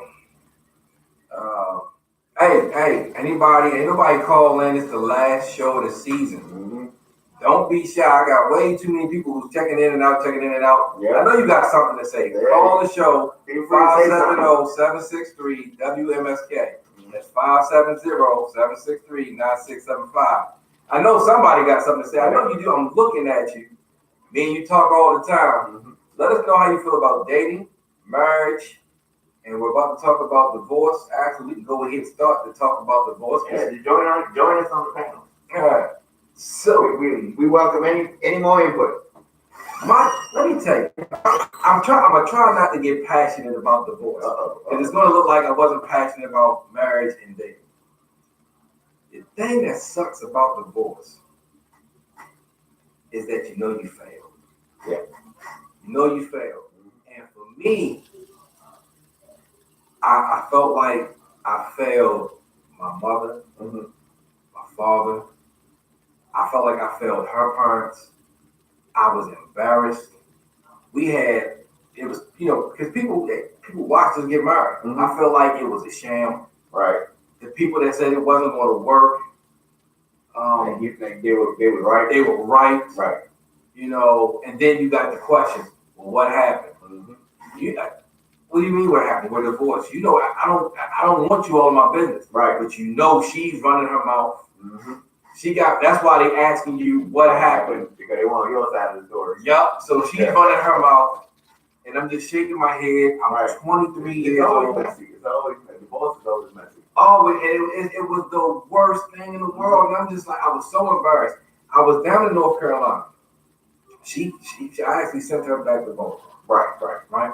So, and let me tell you how she did it. Uh-oh. So, we were separated, hoping things would work out. Mm-hmm. I came home for Christmas. She don't lie. Okay. No, she ain't gonna lie. She could be if she wanted to. But she know I ain't gonna be lying. I'm telling the truth. Right. I come home for Christmas and I got all these gifts. Right. And I'm like, look, I'm trying to make this the best Christmas for us. And you know, I come home. She took the gifts. We had a good time, and she went back to her sister's house. She come back the next day, and she's in this. I don't want to say it was an Acura. She don't own an Acura. Neither do I. Right. So I'm like, whose car is this? She's like, come on, let's go for a ride. We go for a ride, and we're about 2 minutes from the house, and she said, I think we need a divorce. I spent over $600 in clothes and shoes and stuff, thinking I was gonna make the perfect Christmas for her. Right. And she sprung this on me. I get out the car, I slam the door, and I walk home. Mm-hmm. And I just, you know, I actually the next day I actually had like 3 more days left on my vacation. I actually drove back to North Carolina. Right. And I EAS January 19th. Gotcha. I didn't come home till almost March. That's how embarrassed I was. That's how hurt I was. I was angry. Gotcha. I was like, man, I let so many people down. Right. And my mother and father knew. I told them. So I knew her parents knew because she was telling people like it was no big deal. But we still want to be friends. Right. Friends. Baltimore, small bitch. When I come home, we fight. That's how I felt. Right. But I was hurt. So, and welcome back to the lounge. Welcome back to the lounge, WMSKOnlineradio.com, home of the Cheryl Underwood Morning Show. We started the conversation on divorce, so try to catch up. So, you know, I come home and I'm driving this U-Haul. I got all the stuff from the house in this U-Haul. I pull up to the house. It's like 4:30 in the morning. My mom and my pop, they come downstairs in the kitchen. They meet me. And I was all cried out by that time. Right. I was all cried out. And they asked what you want to do. I said, get a divorce. And my father, being my father, he said, okay, make sure you get our last name back. Yeah. And for the first time, that's when I realized just how important that last name is. Right. You know, and just how significant it is Mm-hmm. when you give it to your woman Mm-hmm. and she carried it. Right. So, you know, over the next year and a half, we're trying to get the divorce together. Hey, look, it's going to happen. And I'm not sure if anybody's been through a divorce that's listening. Right. I'm going to tell you right now, do not think it is easy. Nope. It's not easy, and it's embarrassing. Mm-hmm. We got divorced in Baltimore City, so we had to go down to the courthouse downtown. Right. And we're sitting in this room. It's a round room. You're sitting on these, I guess, couches, if you want to call it. And there's other people in there. They're getting divorced too. Right. And you're not the only one. They got inmates. They bringing inmates in. They're getting divorced. Everybody's getting divorced. So we're sitting there on this chair, and her godmother's there, and she's like holding, my ex-wife's hand, and my ex-wife got tears in her eyes, and her godmother said, "Look, I'm gonna go sit outside. Maybe you'll know." Right. Talk. So I'm sitting there. Look, I ain't gonna say. Look, we were getting divorced. There's a reason why we're getting divorced. I'm not gonna say why we was getting divorced. Right. But we was getting divorced. So I'm sitting there, and she's looking at me. I'm looking fly too. I made sure I was gonna look good on the day we got divorced. I had a fresh haircut. That's when I had hair. I had a perfect lineup. I like RG3 or Steph Curry. Right. I'm looking good. I got a suit on. Right. You know what I mean? I'm smelling good. She's looking all right, but she ain't looking as good as I am. Right. And she's looking at me, and she's like, is this what we want to do? Should we really get a divorce? I mean, we're here now. Right. You know, I'm in ethic mode now. Like, we are here. We are sitting next to inmates. We got a young lady over here who can't stop crying. Right. So they take us into the courtroom. Right. Okay. It is so crazy because you got, people sitting right here and they're waiting to be seen. Right. But for some reason, when we come in, they sit us at the table to be seen. Like by the judge, right? Mm-hmm. So it's like a TV show. We come in, we stand up, we say our names, we say yes, blah, blah, blah, whatever, right? And because I told her, I said, look, I proposed to you, I wanted to marry you, you want the divorce, you pay for it. Right. So she was divorcing me. Right. That's what you wanted, divorce me. So she had to pay for it. Mm-hmm. So I sat down, the judge is talking to her, and he's like, is there any chance of y'all far as reconciling? Right. So I'm sitting down, she's standing up next to me. And I look at her, she's looking down at me, and I felt bad because she's looking at me, right? Right. And she's like, she give me this look like, Mom, save me. Mm-hmm. I've known her since we were 12. Right. So we've been friends a lot longer than husband and wife in love. Right. And I know that look. She's weak. She's like, save me. This I don't want to do. I can see it. Mm-hmm. And I'm looking up, and I look up at her, and I'm like, hell no. Right. So the judge said, okay. Well, is there anything that you want, Mr. Lindsay? Mm-hmm. And I thought about my pop. Mm-hmm. I just want my last name. My name back. There was a guy that was sitting behind me. Hell yeah! Man, bro. That's what, and the judge, order, I'll never forget it. And we leave out, Right. and we're walking down the, out the courthouse or whatever. Right. And hold on, everybody. We're walking out the courthouse, and we're going down the street, and her godmother is between us, and she's holding both our hands. Right. And she's saying a little prayer. She's talking. We get into the car garage, and my car's right there, their car right there, and she says, I believe you two can get through this and make this work. And we all hug. Mm-hmm. We all hug. I'm thinking, and this bitch is crazy. The one thing I don't do is go back. Right. I don't. It's a done deal. It's a done deal. Sean Stanley said, man, when I went in the courthouse today to do paperwork, my hard drive couldn't believe this is about to happen. Right. Yo. Yep. It's devastating. Yeah, it's who gets married and gets It's the divorced? end of it. It feels like the end of. It's the end of the era. End of chapter. End of Game of Thrones. Right. Like every Game of Thrones. The end of a chapter. It's a bittersweet moment sometimes. It is. And I was just, I came home and I was relieved. And I'm gonna say this, and I want to hear your story. Right. I'm gonna say, so I'm driving home, Mm-hmm. and I get in the house, and my ex-wife called. Right. She said, are you home? I said, yeah. She's like, do you want to go to breakfast? And you just paid for a divorce. You want to take me out to eat? Yeah, now we're gonna go start over. No. Right. And see, that's where so many people mess up at. Right. We could have went out and went to breakfast. We probably would wind up having sex. She probably wound up getting pregnant. Mm-hmm. Mm-hmm. It's a whole different level. It's called a divorce. Yes. It is over. And it's done. It is done. It's a hurtful thing. Right. It's the worst thing. I'm gonna tell you, it's probably the worst thing. The second worst thing. Mm-hmm. As far as the first thing was losing my brother, it is a close second. Mm-hmm. I can forgive death. Right. We're all born to die. Right. You might not like when some of us go, Mm-hmm. but it was the most humiliating, Mm-hmm. heart-wrenching, Yep. embarrassing, and it was a failure. Yeah.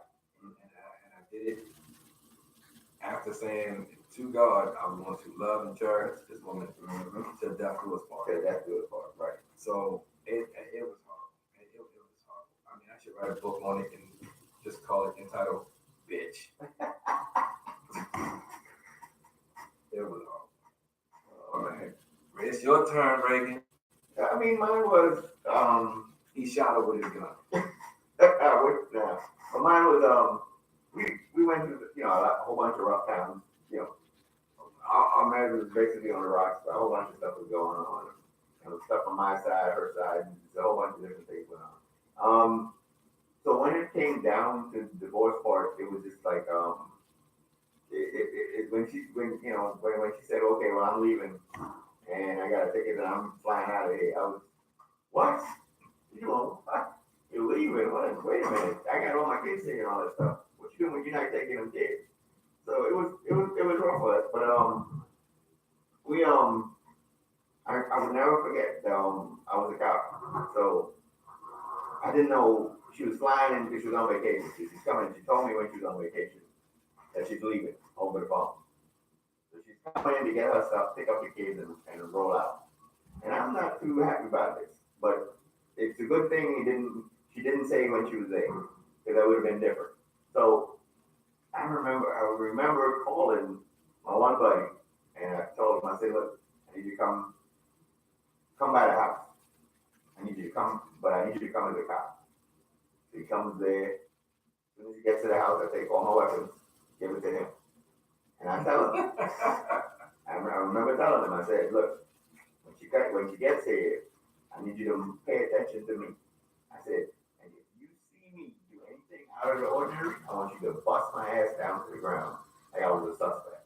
I said, dude, I'm not about to lose my job over this bullshit, right? And he agreed. And that was our agreement. She walks in the house, and the first thing she goes, why the hell is he here? I'm like, he's here to protect you. All right? So that's basically what it was. Because I know I can snap. Because as you said, it's the end of a chapter. I've been on drinking some alcohol and all that stuff. I don't know where my mind's at. You know what I mean? Mm-hmm. I don't know what I'm going to do when I see you face to face. So I needed to protect that. I didn't want to do anything, crazy out of the way. So that's why I needed my buddy there for that. It worked out pretty well. But I would never forget. Yeah, I would never forget that when I did. Wait, let me quick pause. Ron Pringle, what's up, Pringle? He basically says divorce is said to be like a funeral, where the casket never closes. The person is dead to us, but they still are alive and well. I've been there, devastated, but there is life beyond it. It's so true. Yep. Yeah. So basically that was when it came down to divorce. It was in my head. It was already over. Yes, I went through all the same emotions that you went through. I went through the devastated. I think when we as men we have this pride, as you said, people way back in the before you even got married was like, man, what are you doing? This is never gonna work. My ex-wife came with 2 kids. Like, what are you got? You nuts, man? You have no kids. You get married, baggage. Mm-hmm. All we're about to be divorced now. All I can be thinking is like, they're gonna be right. They're gonna be like, I told you so. That's the last thing I wanted to hear. Right? So it's one of those things where that's kind of how it went down. But I want to say when it was time, when she came in, it was time when she was packing up and all that stuff. I took a deep breath, and I was basically, I knew it was over. I was satisfied it was over, and I knew I tried everything I could to get her to stay, and it didn't work, and it was over. I didn't go through that much of a hurt when we were packing. I was civil when I had to pack with stuff. I guess I was not excited, but I was anxious to start my life again as soon as she leaves. The quickest she could get on the plane and get out was because my buddy that drove us to the airport, said to my goodbyes to the kids. That was the most hurtful part for me was the kids. And let me cut you off. So Sean Staley said, lesson, then on top of the divorce, you got to now explain the situation to your kids. Right. Man, every day my feelings is all over the damn place. I'm just thankful we didn't have any kids. Right. But you did. Yeah, it was rough for the kids. It was rough. I remember my stepdaughter, she was 9 years old at the time. I'm the only person she as dad. So she was leaving dad. We never had a was a strict dad, but at the same time, she loved the hell out of me. So she still does, but it was rough for her. I remember her being rough because she was the one with the sex with it, you know. My son, my ex-wife ended up agreeing. She was gonna take him. She ended up agreeing to leave him with me, I guess, to keep me safe. And during that time that she was gone, and it was just me and him, that was rough. That was rough. And I have to say, if it wasn't for him, you know, my son being there, I was a cop. That answer was on my hip all the time. That's how I felt. The answer, my life is over. I ain't got nothing else going on in my life, you know, blah, blah, blah, blah, blah. If he wasn't there, I don't know what I would have done. I'd probably pulled that gun and took it out. The thought had crossed my mind. I'm man enough to say it. It crossed my mind because you go through, it's that devastating. You go through that stuff. But because he was there, and that had to be because God made him be there, I couldn't do it. I had to be strong for him, and that pulled me through the whole thing. My son, and a lot of people say, you love your son more than you love the rest of the kids. It's not so much that I love him. I love them all equally. But I say it like this, you know, in terms of loving my son, and we all got kids. You always got that one kid that would be on, you know, you sitting in the living room and you hear the steps, and you got the one kid you'd run up for, and you have the one kid, if they fall down the steps, you'd be like, you dumbass. It don't mean that you don't love them, but you understand what I'm saying? Yeah. You understand what I'm saying? No, He was just saving grace. Right. He was the one. We've been through, he was like more like my battle buddy. He's been through the trenches with me. He's been through us not having power in the house, you know, because the money was gone. You know, when the divorce happened and all that stuff, no money. Well, not even divorce, but the separation happened when she left. There was no money. I had to fork out a lot of money over time, paying his car payment, rent, and stuff like that. Something had to give. Power went off. We're in the house. It was rough. We're in the house. I got my buddies coming to check on me, and I'm embarrassed. I'm gonna act like I wasn't home. So we in the house in the dark. I got my hand on my ears. You know, they don't say nothing because it's embarrassing. You know, it was like, but all they were doing was coming to check on me because they know I was there by myself. You know, just going through all of this. But sometimes you don't want to be around people and stuff like that. That's how it went down. No. But you said something. You said, let me get this. You said, you tried everything.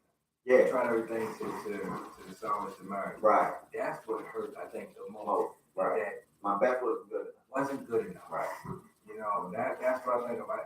I used to think about, like, I did everything I could. Yep. What more could I have done? Right.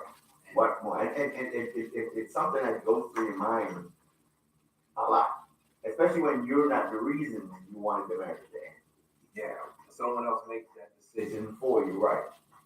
They stop fighting. Mm-hmm. They stop fighting. And you're like, they're not in love with you anymore. Nope. Because they'll say something stupid. Oh, well, I hate to say it. I love you. I just don't love you that way. Right. I don't want to hear that. Right. I don't want to hear that. You know, I'm still fighting. Mm-hmm. Man, divorce sucks. Divorce sucks. It does. But you live and you learn. You live and you learn. It makes you stronger. Like, I'm glad, in a sense that God put me through stuff like this. Because now, like, we're here talking about it now. There's somebody right now listening right now that we were educated. Absolutely. Or at least, feeling, well, hey, my situation is bad, but everybody's situation is bad. Because divorce is like, as this guy said, divorce is like Pringle said, divorce is like a funeral, and your casket's open. Absolutely. Right. Absolutely. It's never, divorce is never nice. I don't know how these celebrities do 3, 4, 5 times. They got money. Yeah. Get over it. That goes to show you to them divorcing is that's their dating.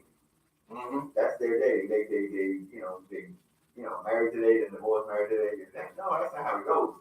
You really get, when you marry somebody, you're married to that person. You in it for the end, and especially if you made that commitment and that's what you're there for, and then all of a sudden, if other person say, well, I'm done, I quit, I can't hang with the team no more. Money is truly the root of all evil. Mm-hmm. If you have money, right, and you don't go through the builder's lane, right, cell phone got cut off, yeah, right, power, things like that. When you have money, it cushions the blow on so many other things. Right. People with money, their problem is, you cheat on me again? Mm-hmm. That's their problem. Blue collar people have those issues. Right. The bills are piling up. We got class trips. The kids want this, want that. We don't have time for one another to go anywhere. Right. Those are real people problems. And sometimes it mounts up to where it's just too much to bear. Mm-hmm. Talk about celebrities getting married, left and right. They don't have real people problems. Right. They have famous people problems. Right. You cheating on me again. Mm-hmm. Oh, you knew I cheated on the last 3 husbands. Right. So it's a big difference. Mm-hmm. And I hate the fact that money plays such a big role. A big role. In a lot of things though. It's awful. And money didn't play a role. My divorce it wasn't money. Matthew? It was our age. Right. We were too young. Exactly. We had way too much. Right. At a young age, we had 3 cars. Mm-hmm. We would move when we wanted to. Right. When you're in the military, yep, you can do whatever you want because they know you got a contract. That's right. Hell, it doesn't matter. You got 3 more years. Mm-hmm. Your car will be paid off. Yes, right. So you get whatever. We had way too much. Right. You didn't have to buy food. You didn't have to buy none of that stuff. Nope. Especially if you're living on base, man. We just had way too much and we were too young. Mm-hmm. Thankfully today, we're friends. Right. We are friends. I can say the same with, we've had a rough time. My ex-wife and I had a rough time raising these kids together, a distance, within a distance. We've had a lot of me calling them bitches and calling me deadbeat dads and stuff. But we went back and forth. I've done stuff that hurt her, during all this time. She's done stuff that hurt me, I'm glad we're at the point now where the kids are graduating and stuff like that, and we're friends. We can actually have a conversation. We got to talk to each other. I can give her a hug now, and it's fine. It's like we could have been like this a long time ago. You know what I mean? But we went through some hell with her, for a while. And I can't say, I can't just sit up and say it was just her. It was me too, because I was fake. I'm mad, so I'm gonna retaliate. You know what I mean? So we went back and forth, hurt each other, and in the long run, it was just the kids getting hurt. Exactly. You know what I mean? So, you know what? I'm so proud of you for saying that, Mm-hmm. admitting that. right. That's very big of you because some people just won't admit it. Right. Some people just won't admit it, and everybody plays a part. Mm-hmm. She didn't play it. She wasn't married to herself. I was married to her. Right. We both had a part to play in it. Mm-hmm. And I've always said I just wasn't the man I should have been. Right. And That level of maturity, but it takes us sometimes. Not burn to learn, but sometimes you have to get the experience from something like that to be a better. Like my marriage now is great. I love my wife. We're a team. That's my go-to person, my best friend, my everything. You know what I mean? It's fam. When you asked me to come on the show, I was like, I talked to my wife first. Got to make sure she didn't have any plans, even though I'm off from the job tonight. It's like I want to make sure we didn't have no plans. That would have to come first. Regardless, that's what it is. Just want to read something real quick. Penny Sammer, she basically said marriage is a hard thing. The most important thing in a marriage is communication. You have to communicate with one another. yeah. And she said that's how it's supposed to be. That's how the team works. Just to bring you up to speed, Penny just recently lost a husband. Our family. So Penny's family to us. Penny, we know it's rough. It's even rough now because she just lost him. He passed away. Sorry to hear that. Yeah. Thank you for. For listening in and giving the input. We love you. It's rough. It's rough. I tell you, it's one of the things a buddy of mine said. I'll never forget it. Mm-hmm. Because I went through a self-destruct phase. Right. And he didn't understand it. So he was like, man, ain't no different than breaking up. You see my credit? I ain't ever had no breakup like this. Right. Shit, I can't even get furniture for Value City. What are you talking about? That's how it was. That's how it was, man. I know. That's how it was. My credit was shot because of the car payment. I was paying up the car payment, but she felt okay. The money needed to be allocated someplace else. Yeah. I shut down And emotionally. It was over. but you realize, I don't know if you noticed, but you noticed we back on the job that we not the radio job but the other job. You notice I don't work overtime. Yeah. When I was a cop, I did hours of overtime. I would work my regular 8 hours, which was like let's say 8 to 4, and then by 5 o'clock till midnight, I was in the grocery store doing another gig. Just to make money, just to make sure we was comfortable, the kids was comfortable, my ex-wife was comfortable, stuff like that. That was me trying to be a man, and I bust my ass. And that's the whole thing. I busted my ass the whole time. But hardly get any sleep, hardly even spend time with the family. I do not do that no more. That was the reason I don't do it. That's why you hardly see me at the job. I don't do much overtime because I need to be home. I'm working night shift, so they already don't see me. So my off day, try to be home. I got burned by it. To me, I feel like I got burned by it, so I'm not. This is not gonna happen again. I agree. You notice I haven't. Right. I had to fall back to Mm-hmm. before it became an issue. Not to say Right. That it wasn't an issue. Right. Yeah. Right. You gotta be home. I was on the shift with you. Mm-hmm. I felt like I gotta be home with my wife. Right. Right. Been down this road before. I ain't trying to go back down this road. Right. And go ahead and in the bud right That's there. right. That's right. And basically, it's the time. You gotta spend time, quality time together. That's what's lacking now in a lot of marriages right now. Mhm. And I want to say it's we don't get to spend enough time with each other. No. Because my thing, if I could get my radio station up and jumping, that's it. That's all I'm doing is my radio station and my family. That's it. I just want to find me a job where I can be home with the family. And that would be something. That's the goal. It's not even about the money. It's about being able to support them and have the time. That's the perfect world for me. To be home with them, to go to all the soccer games, all the concerts and all that stuff that the Christmas concerts, all that stuff. I just want to be there for everything. I want to miss nothing. That's the goal. It's funny that you say that because that's what we're working on now. Right. Another income.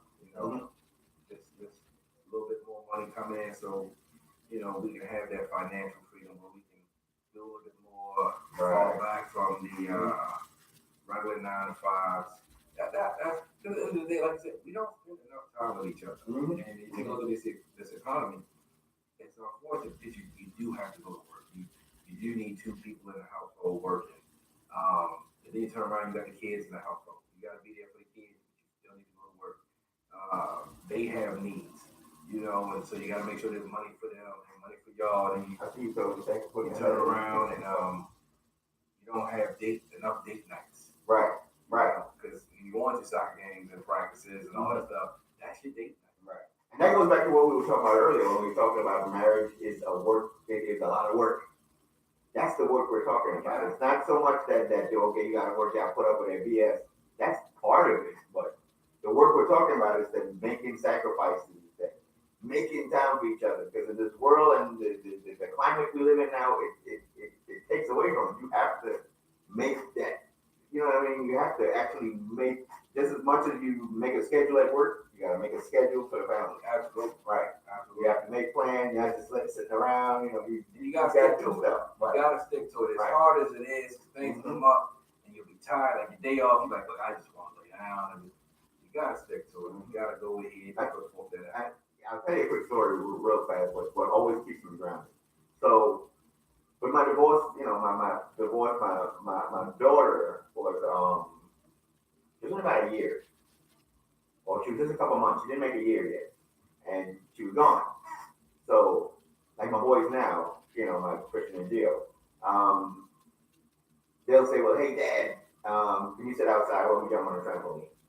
And I'll be like, man, I got stuff doing. I'm doing this, da-da-da-da-da. I'll go inside. And I always say God speaks to me in my head. But God will probably tell me, like, hey, he would only say one thing in my head. And that what he would say would be, Aaliyah Gaye, my daughter's name. And I go, because I didn't spend it. I didn't I didn't get to spend that time with her. So there's a lot of gaps. There's a lot of us trying to. We didn't build our relationship. I didn't have a relationship with my daughter until she came and lived with me when she was 15.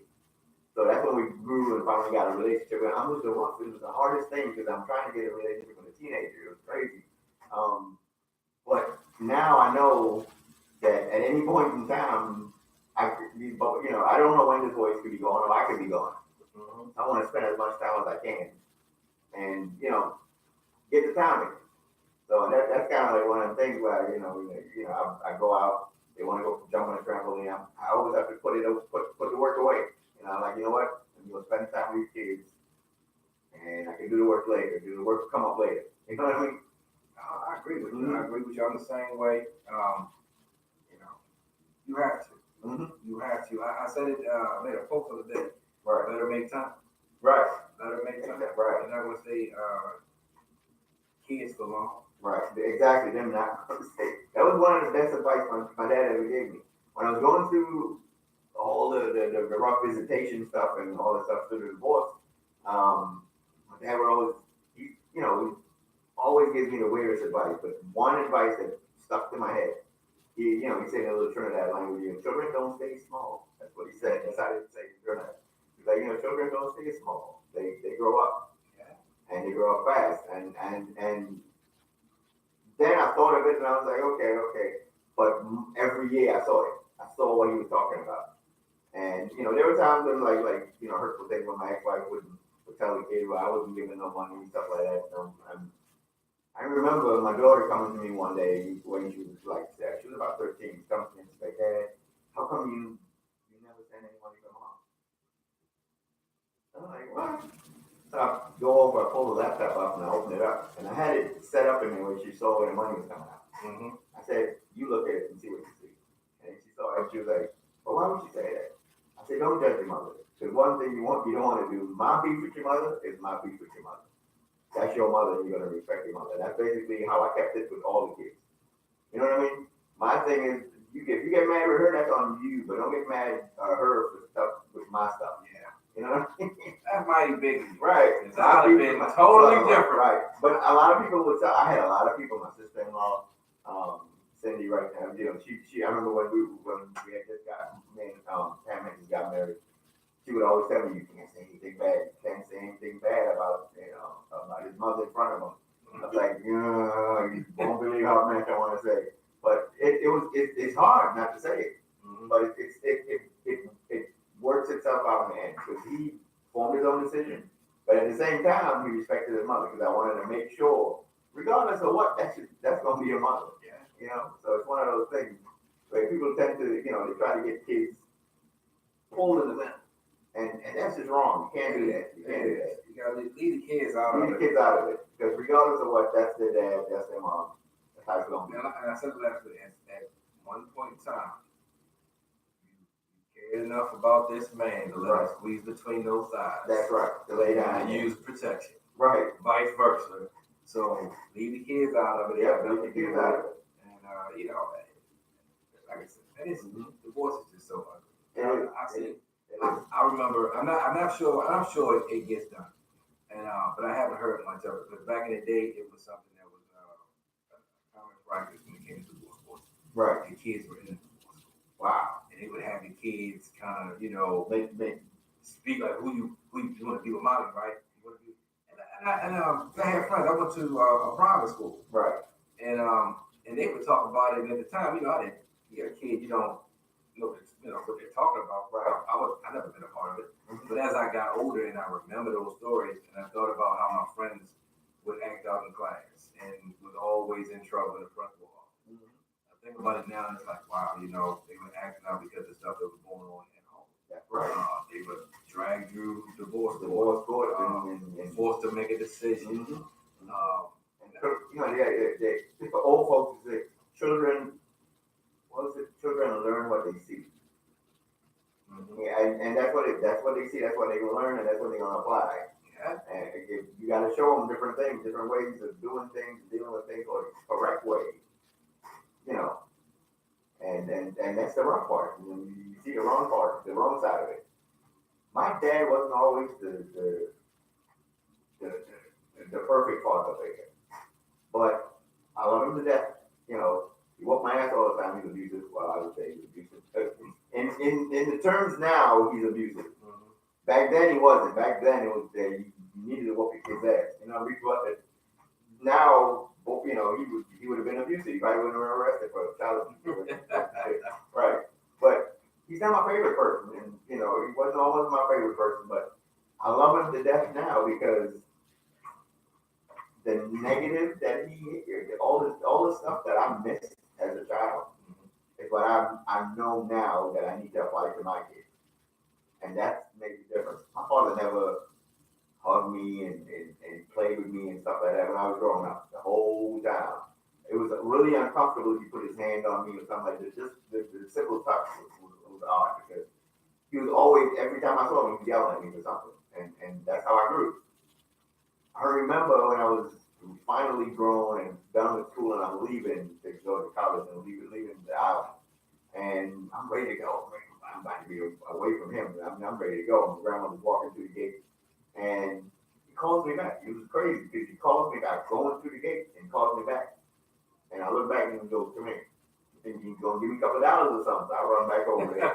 You know, I'm what? I'm like 17, like 17, 18. I run back there, and the man hugs me and tells me he loves me, and I broke down like a baby. And I couldn't go through that door. It was crazy. I couldn't go through the door.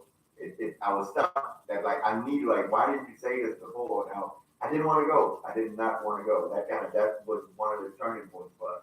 Right there, but I broke down. Like, I cried the whole way on the flight, the whole thing. It's boot camp. No, it wasn't boot camp. It was going to my grandmother in the Virgin Islands. Moved to the Virgin Islands. So I was going to go to school and stuff like that. But yeah, I cried the whole way, man. I couldn't see the damn trip or nothing like that. All of the plans I had to listen to my music and stuff while I was out the window. It was like all these years that you never put your hand on me. I've melted. I was, back then I'm manly. I'm 17. I'm trying to be about hard. Man, I'm melted. Because I didn't expect it. Ain't nothing like a father's approval. Right. So like now, I make sure I'm hugging all the kids, kissing all the kids, because I know that's what I lacked when I was growing up. And it's crazy because I did the same thing. I did the same thing. But it was my fault. Right. When I was 4 or 5, my father used to hug and kiss us before we went to bed. Right. He called me downstairs. What's up, Steve? He went to hug me and I stuck my hand out. Right. And he said, men shake hands. Right. And from that day forth, he shook my hand. Yeah, shook your hand. And I didn't realize what I was doing. Mm-hmm. Similar thing, I was getting ready to leave for boot camp. Right. And let me tell you how crazy Pop was. Mm-hmm. My mother threw a 19th birthday party / going to boot camp party. Right. My father's there. Right. Saturday night. Mm-hmm. So Monday morning, the recruiter's knocking on the door. Right. My father answers the door. He comes get him home. The recruiter here. I said, you're leaving for boot camp? Mm-hmm. I said, yeah. I'm like, you're really leaving? Pop, there was a party for me. Right. And right there in front of me, We shook on it. it was, yeah, we should on it. He starts crying.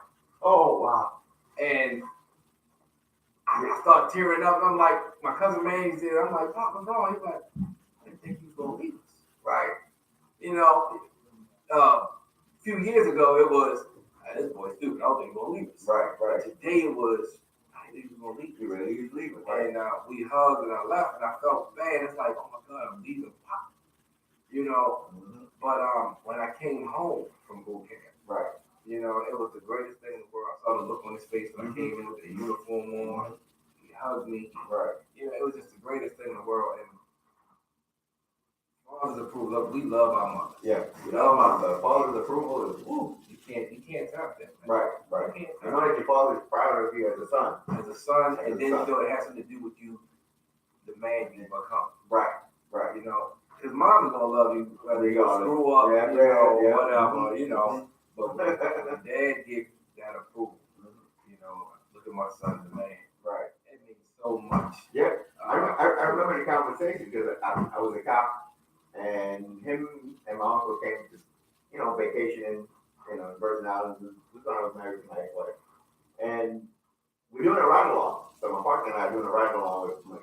in the back seat, showing him the island. So you get a best tour on the cop car. So he's in the back of the cop car, and then we stop to get something. My partner jumps out, and my uncle jumps out to go do something. It's me and him alone in the car. And he said, you know what?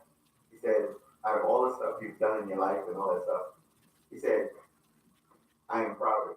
He said, because the two things you did when I went to the military and did police and all that stuff, he said, I had nothing to do with that. Nobody had anything to do with that. You did all of that on your own. And that's what makes me so proud of you. You've done that on your own. You finally become a man. And that meant a lot to me. That carried a lot of weight. Like my chest was puffy. You know what I'm saying?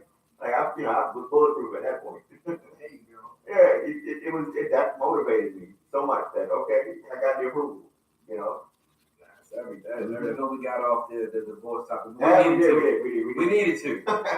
We needed to, because I know my father was shaking his head because he told me, do not get married. I mean, Same with my dad. He told me don't get married. My papa bribed me. He said, I will buy you that expedition truck if you do not get married. I lie to you not, man. Right. He bribed me, and he knew how bad I wanted that expedition truck at 20 years old. Yep. He said, I will get you one.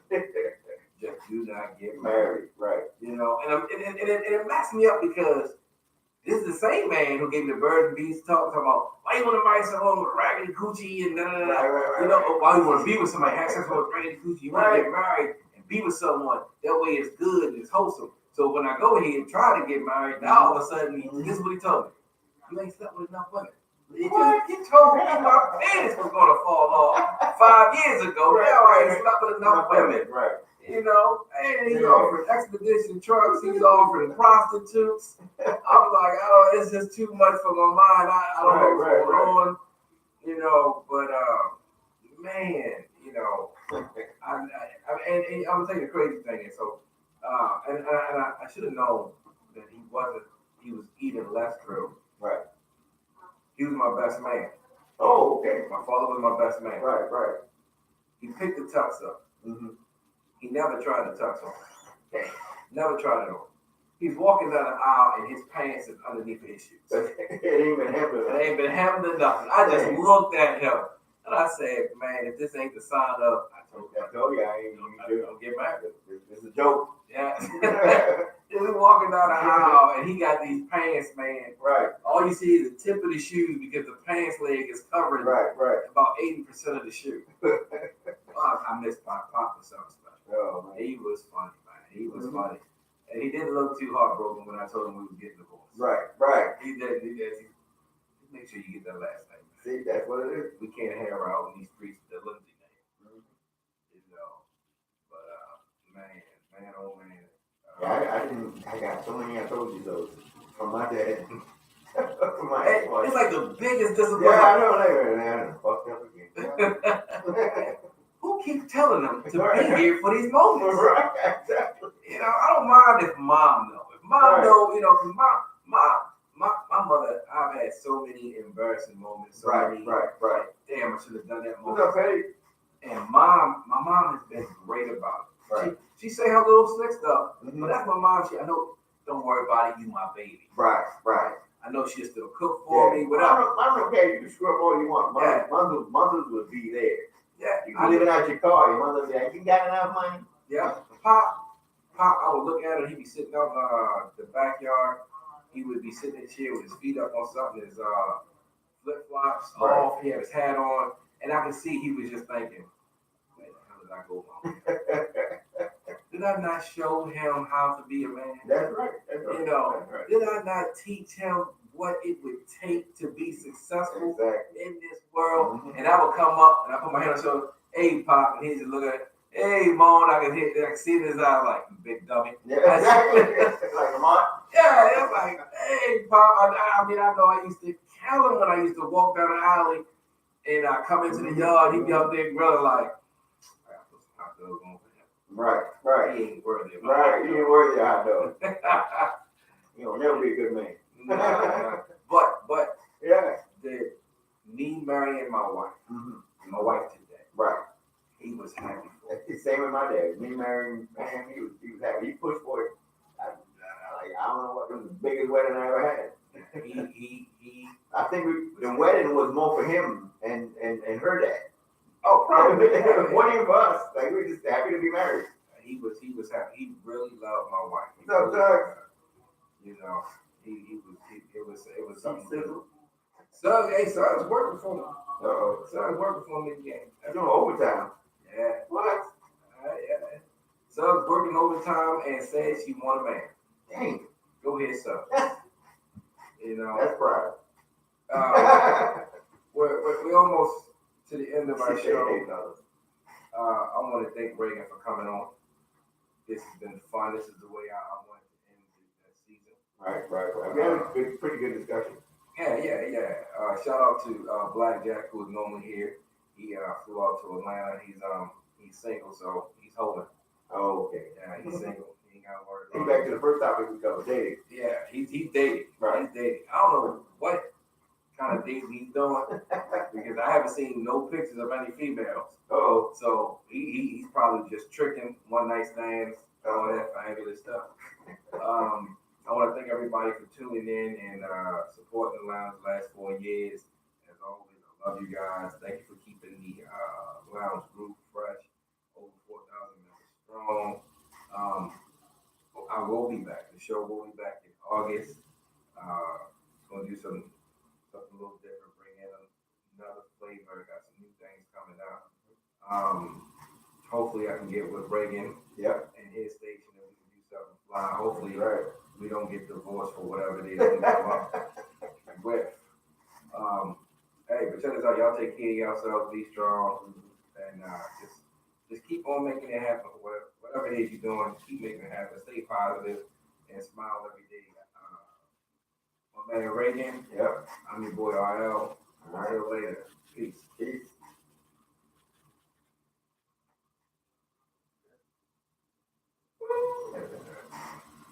A lot of people. I think I had over 40 people view on here. Right. And then I can't wait to see these comments though. Oh my God, some of these comments got me crazy. Well, comments so far. Oh, this was Rich Penny talking.